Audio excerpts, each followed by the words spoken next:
नमस्कार दोस्तों, मैं हूं राहुल और आप देख रहे हैं मिशन कंपटीशन। तो जैसा कि आप सभी जानते हैं, बिहार एसआईओएन यूपीएसआई के लिए हमारा लगातार चल रहा है प्रैक्टिस मॉक टेस्ट।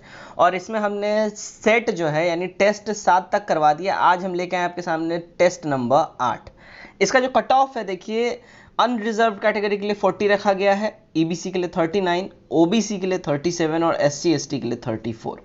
आप सब जैसा कि जानते हैं, इसी के साथ साथ हमारा होमवर्क सीरीज भी चलता है। और होमवर्क सीरीज जो हम डिस्कस करेंगे, जो आज 4 जून का जो होमवर्क है, ये इस वीडियो के आखिर में आपको दिया जाएगा। तो वीडियो के आखिर तक आप बने रहे और वीडियो के आखिर में आपके साथ आज 4 जून का होमवर्क भी डिस्कस किया जाएगा। चलिए बिना देरी के फटाफट से आज का जो वीडियो है हम स्टार्ट करते हैं टेस्ट नंबर 8 का। तो हम आ चुके हैं अपने टेस्ट के ऊपर, टेस्ट सीरीज के ऊपर। ये है आज का हमारा test number 8 for Bihar and UPSI by mission competition. चलिए बिना देरी के फटाफट से आज का जो ये टेस्ट है हम स्टार्ट करते हैं। फर्स्ट क्वेश्चन मैं लेता हूं। फर्स्ट क्वेश्चन हमारा क्या है, आइए देखते हैं। फर्स्ट क्वेश्चन है, डब्ल्यूएचओ ने किस महाद्वीप के जंगली पोलियो वायरस से मुक्त होने का ऐलान किया है? जंगली पोलियो वायरस से मुक्त होने का ऐलान किया गया है। यहाँ जो करेक्ट आंसर हो जाएगा देखिए, अफ्रीका हो जाएगा। ए हमारा सही हो जाएगा। 2 देखते हैं, प्रधानमंत्री मुद्रा योजना के तहत महिलाओं को ऋण देने में सबसे ऊपर कौन सा स्टेट है, कौन सा राज्य है? करेक्ट जो हो जाएगा देखिए हमारा हो जाएगा तमिलनाडु। ए हमारा करेक्ट हो जाएगा। 3 देखते हैं, टेस्ट क्रिकेट में 600 विकेट लेने वाला पहला तेज गेंदबाज कौन बना है? देखिए टेस्ट क्रिकेट में तेज गेंदबाज जो सबसे तेज जो 600 विकेट लिया है वो बना है जेम्स एंडरसन। जेम्स एंडरसन जो है देखिए इंग्लैंड के फास्ट बॉलर हैं। कहाँ के? इंग्लैंड के। काफ़ी कुख्यात प्रख्यात ये खिलाड़ी हैं। 4 नंबर देखते हैं, चित्तौड़ की कीर्ति स्तंभ निर्मित हुआ था शासनकाल में किसके? तो ये जो कीर्ति स्तंभ है इसको निर्मित किया गया था राणा कुंभा जी के द्वारा, राणा कुंभा जी के शासनकाल में। ए हमारा सही हो जाएगा। 5 देखते हैं, 1306 ईस्वी के बाद अलाउद्दीन खिलजी के समय में दिल्ली के सुल्तान और मंगोलों के बीच सीमा क्या थी? दिल्ली के सल्तनत और मंगोलों के बीच में सीमा क्या थी? यहाँ बात हो रही है। ऑप्शन है व्यास, रावी। सी में हमारे पास ऑप्शन क्या है? तो सिंधु है और सतलज है। देखिए करेक्ट जो हो जाएगा हमारा ऑप्शन नंबर सी हो जाएगा। सिंधु नदी जो थी यही सीमा हुआ करती थी मंगोलों और इनके सल्तनत के बीच में, ठीक है, अलाउद्दीन खिलजी के टाइम में। 6 देखते हैं, मसाला कंपनी सनराइज फूड्स का अधिग्रहण किसके द्वारा किया गया? तो मसाला कंपनी जो सनराइज फूड्स है इसका अधिग्रहण किया गया है आईटीसी के द्वारा। सी हमारा सही हो जाएगा।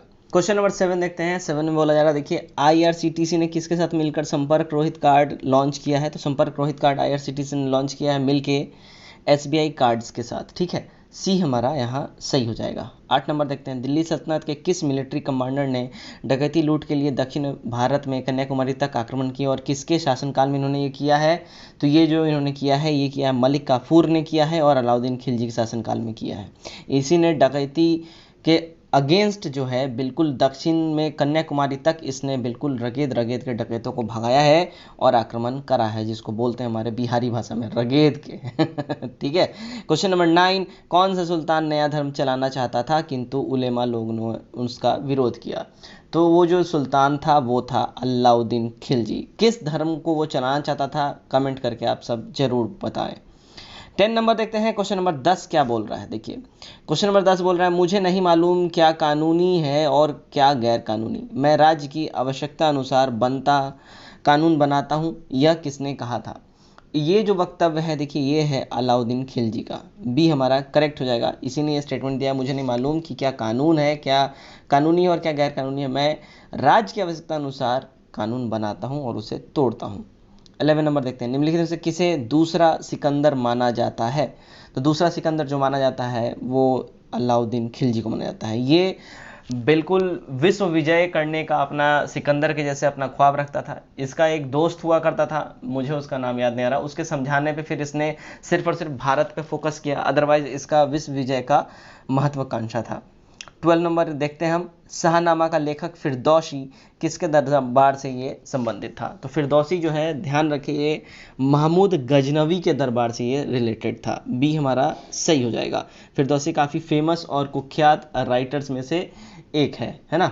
चलिए 13 नंबर देखते हैं, किस मुस्लिम शासक ने सिक्कों पर देवी लक्ष्मी की आकृति बनवाई थी? तो वो जो शासक था वो था मोहम्मद गौरी। ये हमारा करेक्ट हो जाएगा। आगे बढ़ते हैं, नेक्स्ट हमारा क्वेश्चन नंबर 14। महमूद गजनी के साथ भारत आने वाला मुस्लिम विद्वान कौन था? देखिए महमूद गजनी के साथ जो भारत आया था वो मुस्लिम विद्वान था अल बरूनी। बी हमारा यहाँ बिल्कुल ही करेक्ट हो जाएगा। 15 नंबर देखते हैं। राजस्थान से चोरी हुई 9वीं सदी की भगवान शिव की मूर्ति कहाँ से वापस लाई जाएगी? तो ये जो 9वीं सदी की जो मूर्ति है जो चोरी हो गई थी राजस्थान से, ये वापस लाई जाएगी। देखिए इसको लाना है ब्रिटेन से। ए हमारा यहाँ करेक्ट आंसर हो जाएगा, ब्रिटेन से इसको वापस लाया जाएगा। 16 नंबर देखते हैं। भारत की पहली शहद परीक्षण प्रयोगशाला कहाँ स्थापित की गई? तो भारत की पहली शहद परीक्षण प्रयोगशाला जो है ये आनंद में स्थापित करी गई है। डी हमारा करेक्ट हो जाएगा। आनंद कहाँ पे है ये आपको कमेंट करके बताना है, ये आज का आपके लिए छोटा सा टास्क है। 17 नंबर देखते हैं। जुलाई 2020 में इंटरनेट स्पीड रैंकिंग भारत किस स्थान पर रहा? देखिए जुलाई 2020 में इंटरनेट स्पीड रैंकिंग में जो भारत का जो पोजीशन है, अगर उसकी हम बात करें तो भारत की जो पोजीशन थी 129वीं थी। ठीक है, सी हमारा करेक्ट यहाँ हो जाएगा। आगे देखते हैं क्वेश्चन नंबर 18। गृह मंत्री अमित शाह द्वारा कुम्हार सशक्तिकरण योजना के तहत किस राज्य के कारीगरों को इलेक्ट्रिक पावर व्हील वितरित किए गए? तो ये जो वितरित किया गया है, देखिए जिस राज्य के कुम्हारों को वितरित किया गया वह है गुजरात के। सी हमारा करेक्ट हो जाएगा। 19 देखते हैं। निम्न में से किसने 100 योग मुद्राएं करने का विश्व रिकॉर्ड तोड़ा? तो 100 योग मुद्राएं करने का जिन्होंने विश्व रिकॉर्ड तोड़ा है वो है स्मृति कालिया। ए हमारा यहाँ बिल्कुल ही करेक्ट हो जाएगा। 20 देखते हैं। फ्रांस से प्राप्त राफेल विमानों की पहली खेप किस एयर बेस पर लैंड कराई गई? तो वो जो एयरबेस था जहां से इसकी पहली खेप लैंड हुई वो था देखिए अंबाला एयरबेस। ए हमारा सही हो जाएगा। 21 नंबर देखते हैं। नई राष्ट्रीय शिक्षा नीति 2020 किसका स्थान लेगा? देखिए नई राष्ट्रीय नीति जो है 2020 जो है ये जो स्थान लेने वाला है, ध्यान रखें ये राष्ट्रीय शिक्षा नीति 1986 का स्थान लेने वाला है। 21 का बी हमारा यहाँ करेक्ट हो जाएगा। 22 देखते हैं। किस राज्य ने वन उत्पाद क्लस्टर बनने की घोषणा की है? तो वन उत्पाद क्लस्टर, मैंने कलेक्टर पढ़ लिया। वन उत्पाद क्लस्टर जिस राज्य ने बनाने की घोषणा की है वो राज्य है उड़ीसा। बी हमारा यहाँ सही हो जाएगा। 23 देखते हैं। जुलाई 2020 के अंतिम सप्ताह में भारत और इंडोनेशिया के रक्षा मंत्रियों की बैठक कहाँ संपन्न हुई? तो इनकी बैठक जो है संपन्न कराई गई है देखिए न्यू दिल्ली में। ए हमारा यहाँ बिल्कुल ही करेक्ट हो जाएगा। आगे बढ़ते हैं क्वेश्चन नंबर 24। निम्न में से किसने कुतुब मीनार के निर्माण में योगदान नहीं दिया था? तो कुतुब मीनार के निर्माण में जिसने योगदान नहीं दिया इन सब में वो है अलाउद्दीन खिलजी। कुतुबुद्दीन ऐबक ने इसकी नींव रखी, इल्तुतमिश ने इसको कंप्लीट करवाया, फिरोज शाह तुगलक ने जब इसकी 2 मंजिलें ऊपर से ध्वस्त हो गई थी उसका बाद में इसका निर्माण करके दोबारा से रिपेयर करवाया था। तो बेसिकली इन तीनों का योगदान है, खिलजी का कोई योगदान नहीं है। सी हमारा यहाँ करेक्ट हो जाएगा। 25 देखते हैं। किस सुल्तान के काल में खालिशा भूमि अधिक पैमाने में विकसित हुई? तो खालिशा भूमि जो अधिक पैमाने में विकसित हुई जिस सुल्तान के रीजन में वो था अलाउद्दीन खिलजी। बी हमारा सही हो जाएगा। 26 देखते हैं। Quest for restoring financial stability in India नामक पुस्तक के लेखक कौन है? तो इसके जो लेखक हैं वो हैं विरल आचार्य। बी हमारा यहाँ सही हो जाएगा। 27 देखते हैं। अलाउद्दीन खिलजी द्वारा निर्मित अलाई दरवाजा को किस इतिहासकार ने इस्लामी स्थापत्य कला के खजाने का सबसे सुंदर हीरा कहा है? तो ये जो कहा गया है ये कहा गया देखिए मार्शल के द्वारा। बी हमारा यहाँ बिल्कुल ही सही हो जाएगा। आगे बढ़ते हैं क्वेश्चन नंबर 28। निम्नलिखित में से किस सुल्तान ने निजामुद्दीन औलिया से भेंट करने से इनकार कर दिया था? मतलब निजामुद्दीन औलिया ने किस सुल्तान से भेंट करने से इनकार कर दिया था? तो वो जो सुल्तान था देखें वो थे अलाउद्दीन खिलजी। इनकी बड़ी दिली ख्वाहिश थी निजामुद्दीन औलिया से भेंट करने का, लेकिन इन्होंने भेंट करने से मना कर दिया। ठीक है, और निजामुद्दीन औलिया को जो है कहा जाता है इन्होंने 7 सुल्तानों का शासनकाल देख रखा है। 29 देखते हैं। अलाउद्दीन खिलजी द्वारा निर्मित अलाई दरवाजा को किस इतिहासकार ने इस्लामी स्थापत्य कला के खजाने का सबसे सुंदर हीरा कहा? ये जो स्टेटमेंट है देखिए ये स्टेटमेंट है मार्शल का। बी हमारा करेक्ट हो जाएगा। 30 देखते हैं। बाजार विनिमयन प्रणाली किसके द्वारा आरंभ की गई? तो बाजार विनिमयन प्रणाली जो है ये आरंभ करा गया था, देखिए ये किया गया था अलाउद्दीन खिलजी के द्वारा। सी हमारा सही हो जाएगा। 31 नंबर देखते हैं। 31। वह सुल्तान जिसने भू राजस्व की दर बढ़ाकर उपज का 50% कर दिया था कौन था? तो वो जो सुल्तान जिसने उपज का 50% भू राजस्व दर कर दिया था, वो था अलाउद्दीन खिलजी। बी हमारा यहाँ करेक्ट हो जाएगा। 32 देखते हैं, निम्न में से किस सुल्तान ने बाजार सुधार लागू किए थे? बाजार सुधार जो लागू किया गया था वो अलाउद्दीन खिलजी के द्वारा ही लागू किया गया था। बी हमारा सही हो जाएगा। 33 निम्नलिखित में से किस मध्यकालीन शासक ने सार्वजनिक वितरण प्रणाली प्रारंभ की थी? तो सार्वजनिक वितरण प्रणाली जिसके द्वारा स्टार्ट किया गया था वो था देखिए अलाउद्दीन खिलजी। ए हमारा यहाँ करेक्ट हो जाएगा। 34 चौथे खेलो इंडिया यूथ गेम्स का आयोजन कहाँ किया जाएगा? तो ये जो चौथे खेलो इंडिया यूथ गेम्स का आयोजन होने वाला है ये है न्यू दिल्ली में। ए हमारा करेक्ट हो जाएगा। 35 निम्न मुस्लिम बादशाहों में से किस एक ने मूल्य नियंत्रण पद्धति को पहली बार लागू किया? तो मूल्य नियंत्रण पद्धति को जिसने लागू किया फर्स्ट टाइम देखिए वो था अलाउद्दीन खिलजी। ए हमारा सही हो जाएगा। 36 रानी पद्मिनी का नाम अलाउद्दीन खिलजी के चित्तौड़ विजय से जोड़ा जाता है, उनके पति का क्या नाम है? वेरी वेरी इंपॉर्टेंट क्वेश्चन है, ये आया हुआ क्वेश्चन है बीपीएससी में। देखिए उनके जो पति का अगर हम नाम बात करें तो सबसे पहले ऑप्शन है महाराणा प्रताप सिंह, उसके बाद ऑप्शन हैं रंजीत सिंह, राजा मान सिंह और राणा रतन सिंह।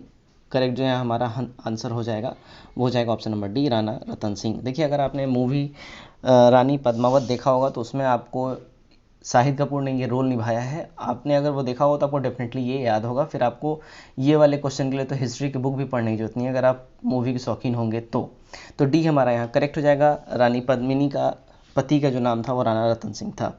चलिए 37 नंबर देखते हैं, अलाई दरवाज़ा का निर्माण किस सुल्तान ने करवाया? देखिए अलाई दरवाज़ा का निर्माण जो है जिस सुल्तान ने करवाया वो था अलाउद्दीन खिलजी। सी हमारा सही हो जाएगा। 38 किस राज्य जुलाई के अंतिम सप्ताह में निःशुल्क मास्क वितरण योजना प्रारंभ की?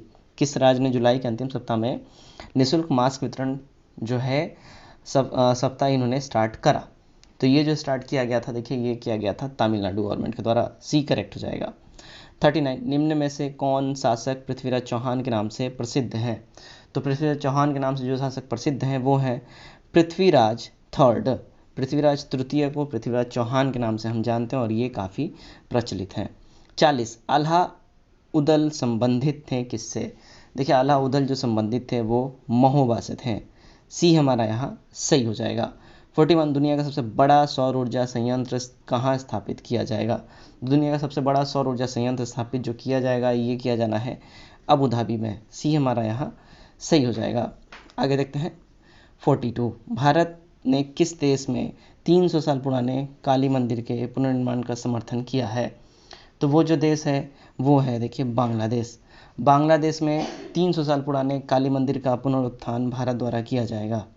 चलिए 43 देखते हैं, निम्न में से कौन चंदेल शासक महमूद गजनवी से पराजित नहीं हुआ था? तो महमूद गजनवी से जो पराजित नहीं हुआ था वो था विद्याधर। बी हमारा यहाँ सही हो जाएगा। 44 वह कौन सा पहला भारतीय राजा था जिसने मोहम्मद गौरी को हराया था? देखिए मोहम्मद गौरी को जिस भारतीय राजा ने सबसे पहली बार हराया था वो था गुजरात का सोलंकी शासक मूलराज। डी हमारा यहाँ सही हो जाएगा। आगे बढ़ते हैं क्वेश्चन नंबर 45 की ओर। क्वेश्चन नंबर 45 है, निम्न में से किसने क्रिकेट के नियमों को हिंदी में अनुवाद किया है? तो क्रिकेट के नियमों का हिंदी में जो अनुवाद किया गया है वो देखिए राजीव रिसोडकर के द्वारा किया गया है। बी हमारा यहाँ करेक्ट हो जाएगा। 46 मानव तस्करी के विरुद्ध विश्व दिवस कब मनाया जाता है? तो मानव तस्करी के विरुद्ध जो विश्व दिवस मनाया जाता है ये मनाया जाता है हर साल 30 जुलाई को। बी हमारा एब्सोल्यूट करेक्ट होगा। 47 भारतीय मूल के प्रीतम सिंह किस देश की संसद में नेता प्रतिपक्ष बने हैं? ऑप्शंस देख लेते हैं, सिंगापुर, ऑस्ट्रेलिया, बेल्जियम और न्यूजीलैंड। करेक्ट जो इसका आंसर हो जाएगा हमारा ऑप्शन नंबर ए हो जाएगा, सिंगापुर के नेता प्रतिपक्ष बने हैं। 48 देखते हैं, 48 में जब उसने राजत्व प्राप्त किया तो वह शरीयत के नियमों और आदेशों से पूर्णतः स्वतंत्र था। बर्नी ने यह कथन किस सुल्तान के लिए कहा है? तो ये जो कथन बर्नी का है ये देखिए अलाउद्दीन खिलजी के लिए है। सी हमारा यहाँ एब्सोल्यूट करेक्ट हो जाएगा। 49 किस आईएम ने कलाई पर पहनने जाने वाले हैंड बैड यानी वेली बैंड विकसित करी है? तो ये जो किया गया देखिए IIM कोझिकोड के द्वारा किया गया है। डी हमारा यहाँ एब्सोल्यूट करेक्ट हो जाएगा। 50 नंबर भारत सरकार ने किसके सहयोग से ग्वालियर, चंबल, वेस्ट में बीहड़ों को कृषि योग्य भूमि में परिवर्तित करने का निर्णय लिया है? तो ये जो लिया है देखिए वर्ल्ड बैंक के साथ भारत सरकार ने मिलकर ये सहयोग उनके साथ मिलकर देने का और ये विकसित करने का इन्होंने निर्णय लिया है। तो फ्रेंड्स ये था आज का हमारा टेस्ट नंबर 8 यानी प्रैक्टिस सेट नंबर 8। अब हम आज का जो 4 जून का जो होमवर्क है उसको भी हम डिस्कस कर लेते हैं। आइए तो फ्रेंड्स अब हम आ गए हैं अपने 4 जून के होमवर्क के ऊपर फॉर बिहार एंड यूपीएसआई। देखिए इसमें अब जान रहे हैं कि मॉडर्न हिस्ट्री में अभी हमारा कंपनी के अधीन गवर्नर जनरल के ऊपर चल रहा है। तो हमने कल लॉर्ड कार्नवेलिस तक आई थिंक हमने कंप्लीट किया है। आज जो है देखिए पेज नंबर 40 से ही आपको स्टार्ट करना और पेज नंबर 41 में लॉर्ड हार्डिंग तक आके रुक जाना है। इसके बाद जो है ना लॉर्ड हार्डिंग के बाद जो है वो काफ़ी लंबा है, इसलिए लॉर्ड हार्डिंग तक ही आपको आज कंप्लीट करना है। और ये वेरी वेरी इंपॉर्टेंट है, इसमें सारे के सारे जितने भी गवर्नर जनरल कंपनी के अधीन हुए इनके सारे पॉजिटिव और नेगेटिव काम को दिया गया है। नेगेटिव से ज़्यादा आप पॉजिटिव इनके वर्क्स को जरूर से जरूर ध्यान में रखें क्योंकि ये एग्जाम में बहुत ज़्यादा पूछा जाता है। ठीक है, चलिए ज्योग्राफी से बात करते हैं। तो ज्योग्राफी में अगर हम देखते हैं, ज्योग्राफी में हमें देखना है जलमंडल और महासागरीय धाराएं। वेरी वेरी इंपॉर्टेंट है, क्वेश्चन इससे बहुत बनता है। तो जलमंडल और महासागरीय धारा आपको ज्योग्राफी में आज देखना है, it's very very important. Polity में देखिए संघीय संसद देखना है। देखिए संघीय संसद प्रणाली, संघीय संसद ढांचा कैसा है, कैसे ये कार्य करता है, बेसिकली इस बारे में ये पढ़ना है आपको। तो ये वेरी इंपॉर्टेंट है, इसको पॉलिटी में आपको आज देखना है। साइंस में एक ही टॉपिक दिया गया है, ठीक है। फिजिक्स से गैसों का आचरण, कौन सा गैस कैसे आचरण करता है, किस गैस का घनत्व वगैरह क्या है, कौन सा जहरीला टाइप का है, कौन सा नोबल गैस है, ये सब कुछ आपको इसमें देखने मिल जाएगा। आपको ये वेरी वेरी इंपॉर्टेंट टॉपिक है और ध्यान से देखना है क्योंकि यहाँ से 1 नंबर तो आपको बनता ही बनता है। अगर फिजिक्स से क्वेश्चन आएगा तो ये एक क्वेश्चन सेटर का सबसे फेवरेट पोर्शन है, सबसे फेवरेट चैप्टर है क्वेश्चन सेट करने के लिए। तो ये वेरी इंपॉर्टेंट। देखिए करंट अफेयर्स की बात करते हैं। देखिए तो करंट अफेयर्स में अब तक हमने 2nd वीक तक कंप्लीट करवा दिया है सितंबर का। आज आप देखेंगे 3rd वीक सितंबर का, ठीक है। और साथ ही साथ आपको मालूम है हम इसके साथ एक स्टेट भी देते हैं करने के लिए। तो अभी तक हमने बिहार कर लिया, यूपी कर लिया है और जम्मू एंड कश्मीर कर लिया। आज जो हम करेंगे वो मध्य प्रदेश करेंगे, ठीक है। मध्य प्रदेश आज हम कंप्लीट करेंगे, बहुत इंपॉर्टेंट है मध्य प्रदेश, ठीक है। तो मध्य प्रदेश आप गूगल करें और वहाँ पे मध्य प्रदेश की सारी भौगोलिक संरचनाएं कैसी हैं, विस्तार कहाँ तक है, कैसे हैं, बॉर्डर किन किन राज्यों से और इंटरनेशनल बॉर्डर इसका किससे लगता है, ये सब कुछ देखना है, ठीक है। दूसरा फिर इसके नेशनल फ्लावर्स, बर्ड्स, ठीक है, एनिमल्स वगैरह ये सब देखना है, वेरी इंपॉर्टेंट है। बेसिकली आपको हर एक स्टेट के बारे में जो आम जानकारी होनी चाहिए, इस वजह से ये मंशा है आपको देने की ये सारी, ठीक है। तो चलिए आज के इस 4 जून के होमवर्क में बस इतना ही। और आज का जो ये सेट था हमारा सेट नंबर 8, उम्मीद करता हूँ ये आपको काफ़ी पसंद आया होगा, कट ऑफ आपने पार किया होगा। तो कमेंट करके अपने स्कोर को जरूर बताएं और वीडियो अच्छा लगे तो वीडियो को शेयर करें। चलिए तो आज के इस वीडियो में बस इतना ही। Till then take care, bye bye and God bless you all.